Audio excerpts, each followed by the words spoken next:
Face à nos écrans, face au Saint-Sacrement, fermons les yeux de nos corps, descendons nous-mêmes, nous sommes au sein des saints où habite la Sainte Trinité. Cheminez ensemble avec le Christ.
Les chrétiens sont appelés à rendre témoignage du message du Christ et de sa présence. Notre monde aspire à un peuple de Dieu qui fait face à ses perplexités, révèle pleinement la présence vivifiante de Jésus le Christ. Lors d'une réunion de prière et d'évangélisation récente, un prêtre partageait une expérience singulière, déployée dans l'intimité d'un restaurant, faute de presbytère, de cure. À chaque rencontre, il devenait le messager de Jésus, proclamant non seulement un sauveur, mais un ami qui nous dit « Je ne vous appelle plus serviteur, je vous appelle ami ». Dialoguant avec les passants, les clients, il transformait les cafés-bars en lieux de guérison spirituelle. À chaque apparition en public, il partageait la joyeuse nouvelle du Christ. Est-ce par absence de cure qu'il proclame Jésus le Christ sans réserve, ou par amour du Christ, nous exhortant à nous aimer mutuellement, comme lui-même nous a aimés? Assurément, par amour de Jésus le Christ et de cette humanité où réside l'Esprit. Nous sommes tous appelés à une évangélisation continue. Que le Christ occupe toute la place en nous, imprégnant notre être et notre capacité d'aimer sa présence. Pour cela, la lumière de l'Esprit doit nous éclairer, nous sensibilisant à une vie et une prière renouvelée. L'homme, ce terreau où demeure l'Esprit, attend la lumière du Christ. Le danger pour nous serait de ne rien attendre. Attendre, c'est percevoir la tendresse de Dieu, manifestée en Jésus le Christ, seul, lui pénétrer par son esprit, notre vie, l'illuminer, la guérir et la transformer. Ainsi, nous devenons des êtres à la fois de chair et d'esprit. Comme le souligne saint Basile, le spirituel est celui qui, dépassant la vie charnelle, se laisse guider par l'Esprit de Dieu, devenant enfant de Dieu et se conformant à l'image de Fils de Dieu. Annoncer le Christ n'est pas simplement une proclamation, mais le témoignage d'une personne ayant expérimenté par son vécu une amitié avec l'enfant de la crèche de Bethléem, qui fut crucifié sur une colline crasseuse à Jérusalem, puis ressuscité. L'ami devient le témoin du tombeau vide et transmet cette expérience d'une relation personnelle et d'une vie partagée. Annoncer Jésus le Christ, c'est susciter des questions chez notre interlocuteur, semer la parole dans son cœur pour qu'avec le temps, elle germe et pousse à la recherche du Christ. Chercher et trouver le Christ, comme le suggère Luc, c'est découvrir un nouveau-né, une nouveauté de vie qui transforme notre existence. Amen.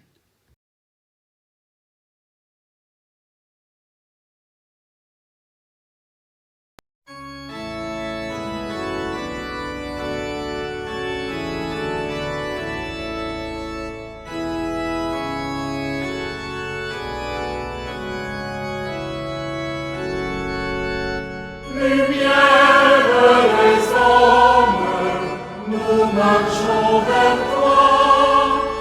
Fils de Dieu, tu nous sauveras. Ceux qui te cherchent, Seigneur, tu les conduis vers la lumière. Toi, la route des égarés. Lumière des hommes, nous marchons vers toi. Fils de Dieu, tu nous sauveras. Ceux qui te trouvent, Seigneur, tu leur promets vie éternelle. Toi, la Pâque des baptisés. Lumière des hommes, nous marchons vers toi. Fils de Dieu, tu nous sauveras.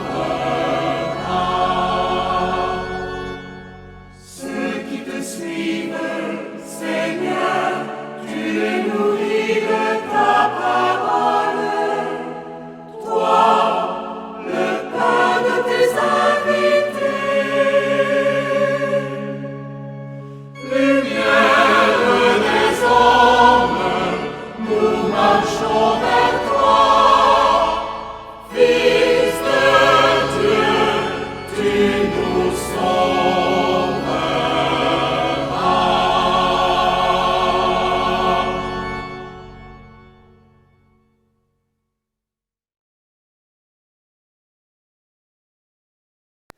Témoigner de Jésus le Christ, c'est apporter de l'eau à ceux qui ont soif. Sans une expérience personnelle de la foi, sans une amitié personnelle avec Jésus le Christ, sans percevoir l'essence de sa présence et de sa vie dans la nôtre, nos paroles manqueraient de substance, incapables de véritablement toucher quiconque.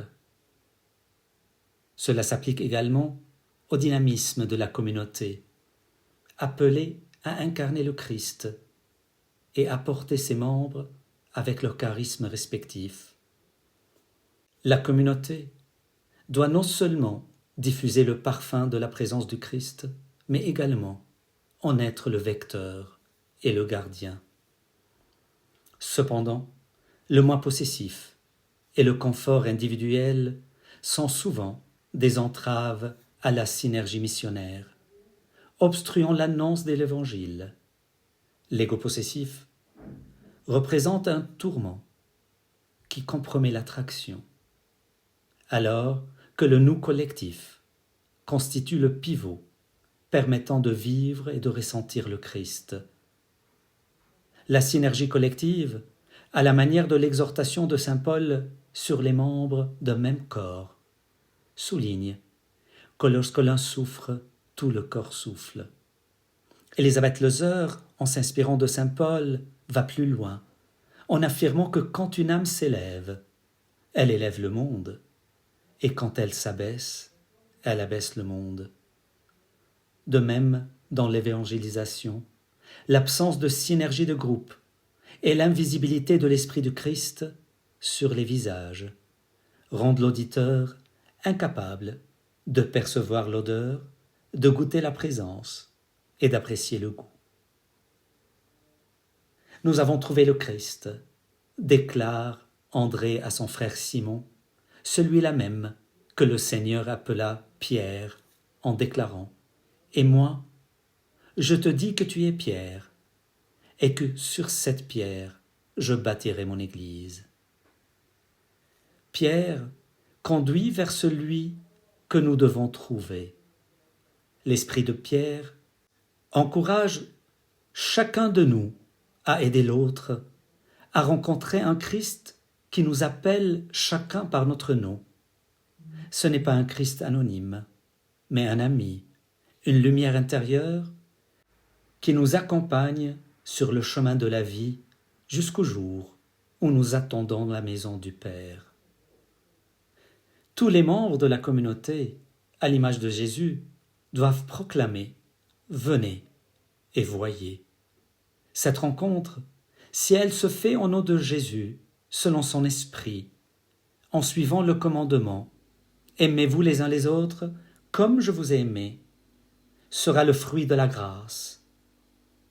C'est le Christ que l'on découvre sur les visages, car quand 2 ou 3 sont réunis en mon nom, je suis là, au milieu d'eux. Sur le chemin avec la communauté, le dernier arrivant répondra à l'appel du Christ, deviendra ami du Fils, et à son tour transmettra son expérience, c'est-à-dire tout en vivant l'amour fraternel, et en expérimentant l'espérance et la foi, il propage à son tour la bonne odeur du Christ. Amen.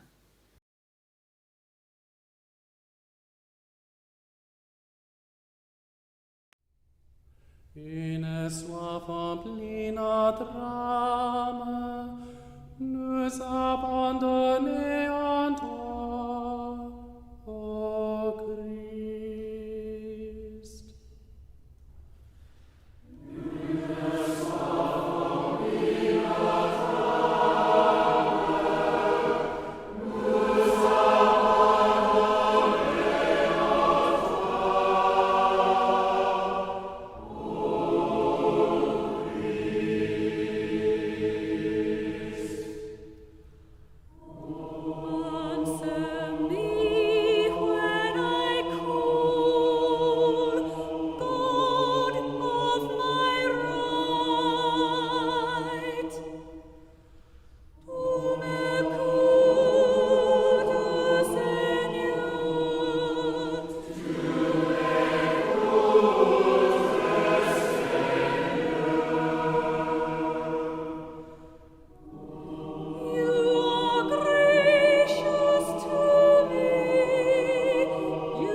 la magie de Noël est l'éternel retour. C'est toujours par grâce que s'opère en nous la rencontre du Christ, une rencontre qui s'incarne notamment dans le sacrement de l'Eucharistie. Comme Zachée, au milieu de la foule, nous aussi, au sein de la communauté, trouvons le Christ. Nous le rencontrons dans le silence d'une église, et même à distance, à travers les écrans, méditant sur une présence réelle, une merveille de l'amour divin. Le Verbe s'est fait chair et il a habité parmi nous. Le mystère de l'Eucharistie nous ramène au mystère de l'Incarnation. La Nativité du Seigneur, célébration d'un mystère qui nous guide à la recherche du Christ, don de Dieu aux hommes et source de leur salut. À bien des reprises et de bien des manières, Dieu, dans le passé, a parlé à nos pères par les prophètes. Mais à la fin, en ces jours où nous sommes, il nous a parlé par son Fils, qu'il a établi héritier de toutes choses, et par qui il a créé les mondes. Hébreux 1, 1, 2. La Nativité du Seigneur nous offre une expérience de proximité qui défie les conceptions du monde sur Dieu. Dans la grotte de Bethléem, le Fils de Dieu se laisse approcher. Dans les crèches de nos églises, on le rencontre fragile. Dans les crèches publiques, on le rencontre pauvre. Et dans la crèche familiale, tel un nouveau-né, il se montre vulnérable à l'image de tout nouveau-né. Le visage humain de l'enfant de la crèche devient le visage de Dieu pour nous, celui d'un enfant qui vient de naître à la vie des hommes. De la même manière, le Fils prodigue, après son errance, est accueilli par son Père avec une tendresse infinie, symbolisant l'amour miséricordieux du Christ pour chacun de nous. Rappelons que, peu importe nos égarements, la rencontre avec l'enfant de la crèche est toujours empreinte de grâce et de retour à la maison du Père. Amen.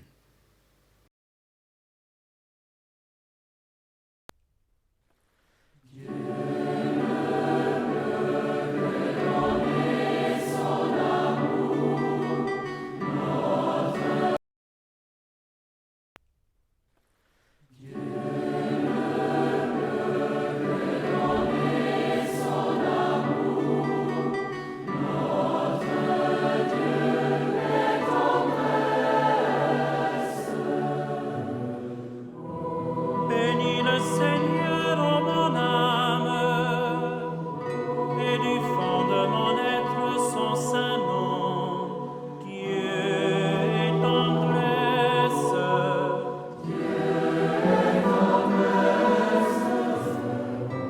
Bénis le Seigneur, ô mon âme, n'oublie aucun de ses bienfaits. Dieu qui pardonne.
Chaque seconde de notre vie passe avec la vitesse de la foudre. Autant dire qu'à peine a-t-elle le temps d'exister, elle porte cependant avec elle une chance de nous donner à Dieu, et cette chance a la valeur et la durée de l'infini. Notre Père qui es aux cieux, que ton nom soit sanctifié, que ton règne vienne, que ta volonté soit faite sur la terre comme au ciel. Donne-nous aujourd'hui notre pain de ce jour. Pardonne-nous nos offenses, comme nous pardonnons aussi à ceux qui nous ont offensés. Et ne nous laisse pas entrer en tentation, mais délivre-nous du mal, car c'est à toi qu'appartiennent le règne, la puissance et la gloire pour les siècles des siècles. Amen.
Prions le Seigneur. Seigneur Jésus le Christ, dans cet admirable sacrement, tu nous as laissé le mémorial de ta passion. Donne-nous de vénérer d'un si grand amour le mystère de ton corps et de ton sang, que nous puissions recueillir sans cesse le fruit de ta rédemption. toi qui règnes avec le Père et le Saint-Esprit, pour les siècles des siècles. Amen. Dieu soit béni. Béni soit son saint nom. Béni soit Jésus-Christ, vrai Dieu et vrai homme. Béni soit le nom de Jésus. Béni soit son sacré cœur. Béni soit son précieux sang. Béni soit Jésus dans le très saint sacrement de l'autel. Béni soit l'Esprit Saint consolateur. Béni soit l'auguste Mère de Dieu, la très sainte Vierge Marie. Béni soit sa sainte Immaculée Conception. Béni soit sa glorieuse Assomption. Béni soit le nom de Marie, Vierge et Mère. Béni soit Saint Joseph, son très chaste époux. Béni soit Dieu dans ses anges et dans ses saints. Amen.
Qui ronge trouve un peu